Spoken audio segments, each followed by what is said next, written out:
Welcome back to the Jimmy Mathis Show with you till 8 o'clock. It is time for the Stone Zone. Good evening, Roger. How you doing, my friend? Be with you, Jimmy. As you know, the horrific Parkland shooting took place in my home county in Fort Lauderdale, Broward County. Yeah. Watching the CNN town hall was surreal because I know and am friends with and highly respect Dana Loesch. I also am a lifelong supporter of the NRA, and I agree with her point of view. Yet I also know Sheriff Scott Israel, who I came to know when I learned that our previous Republican sheriff was corrupt and had been corrupted by the Ponzi schemer Scott Rothstein. I never said Scott Israel was a conservative or even a Republican. He's an elected Democrat. What I said was I thought that he was a man of integrity and honesty, and I don't think there'll be a cover-up here. The claim by some on the Internet that 4 officers stood down is incorrect. There was no delay whatsoever in the BSO officers getting and entering the school. It is now clear that one officer who was actually taught this kind of crisis management and so on, 37 years of training, froze on the job and did not do his duty. When that was learned, he would have been terminated, but he chose to retire.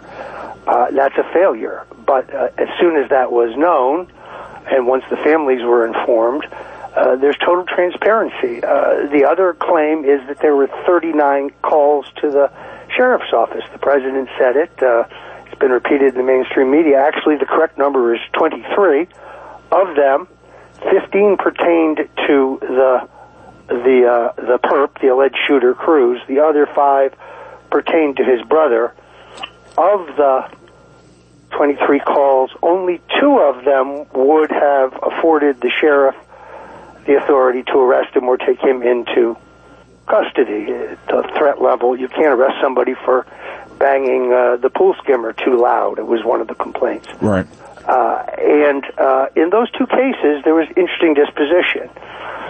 We now know that Cruz was essentially remanded to the state after one of these incidents, and that he got mental health counseling, he was given medication, and he was certified by the state's experts as being ready to go back to school. And Roger, you talk about the red flags that had gone up. Again, Ms. Loesch from NRA brought those up also at CPAC. The organization that I represent, 5 million plus members, average everyday Americans, moms and dads. They do the school run. They go to the grocery store. They're students. They're hunters. They're people like me who simply don't want to be assaulted in the parking lot if I go to the grocery store and get a gallon of milk at night. They are people like us, and we will not be gaslighted into thinking that we are responsible for a tragedy that we had nothing to do with. It is not our job to follow up on red flags. It is not our job to make sure that states are reporting to the background check system.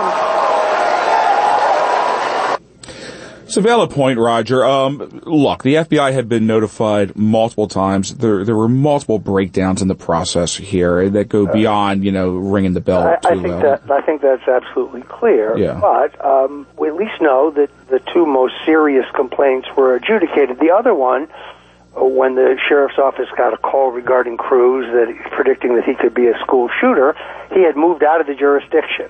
Right. He was no longer in Broward County. It was referred to the county sheriff's office and to the Lake Worth police.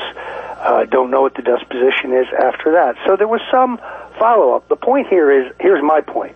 All of this is on videotape. Every bit of it. Right. There are audio logs for most of it. This isn't going to be Las Vegas. There'll be no cover-up here.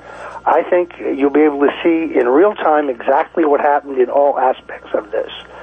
I mean, we know the initial 9/11 call actually goes to the Coral Ridge police, and we know that 6 officers breached the building from each side at the same time. There is no delay. Right.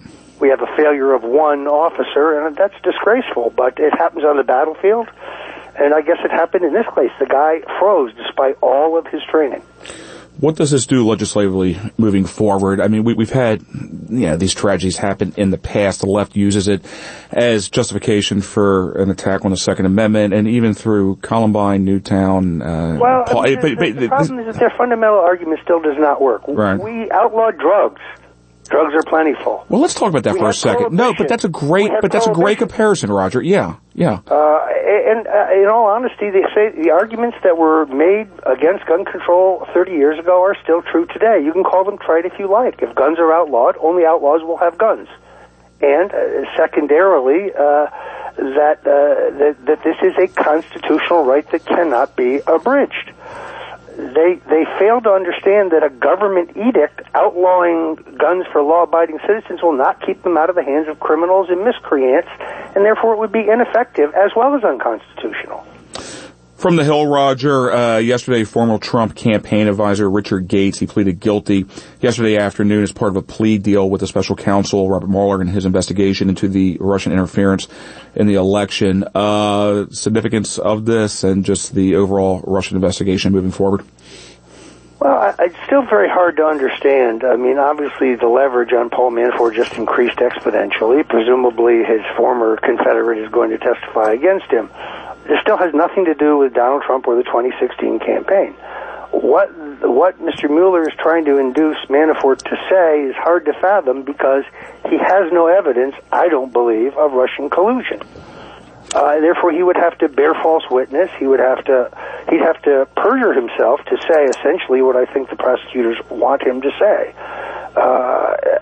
It's very hard to understand how turning up the pressure on him is going to change that. So I don't think he can give them what they're squeezing him for. Again, it's crucial that none of these alleged crimes have anything to do with Donald Trump. Right. I don't really know Gates in the sense that he was never at the old Black Manafort and Stone firm when Manafort and I were partners 30 years ago.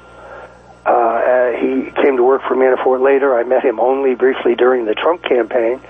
And I have no idea what he knows, but this is not good news for Manafort. I just think the impact on Trump is still nothing. Talking to Roger Stone, former Donald Trump top advisor. Roger, Donald Trump speaking at CPAC on Thursday. President Trump, go. If they get in, they will repeal your tax cuts. They will put judges in that you wouldn't believe. They'll take away your Second Amendment, which we will never allow to happen. They'll take away your Second Amendment. Remember that. They will take away, thank you, they will take away those massive tax cuts, and they will take away your Second Amendment. By the way, if you only had a choice of one, what would you rather have, the Second Amendment or the tax cuts? Go ahead. Second Amendment, tax cuts. Second Amendment. Roger, one of the things he brings in the beginning of that clip is the appointees he's put in the lower courts, the federal judges, which at the end of Obama's administration flooded the lower courts with very activist liberal justices. It's one of the things that Donald Trump isn't getting a whole lot of credit for right now. But in a short clip there, he kind of rips and rolls through a lot of the successes that he's had in a little over a year. Obviously, the Second Amendment being front row center with the shooting in Florida last week. Well, what's amazing is how much he has gotten accomplished considering the deep enmity of the two-party elites and the snobs in the media and the deep state. The Heritage Foundation, which is probably the premier conservative organization in the country, actually published a study that showed that he implemented more conservative regulations and ideas and recommendations than Ronald Reagan had in his first year. They're cutting regulation to the bone of businesses. They are appointing solid conservatives who believe in the rule of law. I'd like to see a few more libertarian-oriented ones, but still better than liberal jurists. He has cut taxes. He kept us out of Paris. He is going to renegotiate these outrageous trade deals in which America is getting screwed. You notice that his approval rating was floated up near 50% in the new Rasmussen poll. Yeah, look, I mean, his successes are definitely a lot more than he's getting credit for. I thought he had a good showing at CPAC. It's not the way that's getting reported, but you're absolutely correct, Roger. His successes are many, and the only two things he even remotely gets credit for is the confirmation of Neil Gorsuch and the tax plan that got through. But really, you look at all the regulations that have been dialed back. The individual mandate no longer exists with the Affordable Care Act. Again, getting rid of some of the, filling some of these vacancies in the lower courts. Look, I took some pride in his CPAC speech because in 2011 I was the first one to suggest that he speak at CPAC. Yeah. Which he was unfamiliar with. He now says it was his first quote-unquote political speech, and he knocked it out of the park. And he knocked it out of the park every year after that, except for 1 year in which they gave him a morning slot, and the crowd was half asleep, and he was still quite good. So, and he aced this speech in terms of the base, and keeping the base intact for the fight ahead. Roger Stone for the Stone Zone. Roger, it's good to be back with you. I've missed talking to you over the last couple of weeks. Well, I've got to go now analyze the Democrats' counter memo to see what Adam Schiff for Brains Schiff has come up with, not to mention his colleagues Eric Swalwell and Ted Deutsch. Well, Roger... don't swallow that, it's covered in Schiff. In any event, I look forward to seeing their memo. Roger Stone, former Donald Trump top advisor, author of your newest book, The Making of the President, 2016. We have a date to get you back in Baltimore here, Roger, April 14th, I believe it is, so we will get that dialed in, and we enjoyed hosting you here a little while ago, so it'll be a good opportunity to get you back to Charm City, get you some crab cakes, and everybody can come out and have a chance to meet you one-on-one, so I'm looking forward to that. I'm looking forward to it. Thank you. Roger Stone for the Stone Zone. Again, you can hear Roger Stone every Saturday here on the Jimmy Mathis Show, normally at 6:30, but Roger Stone is a busy man, so we have to sometimes fit his schedule. Just saying.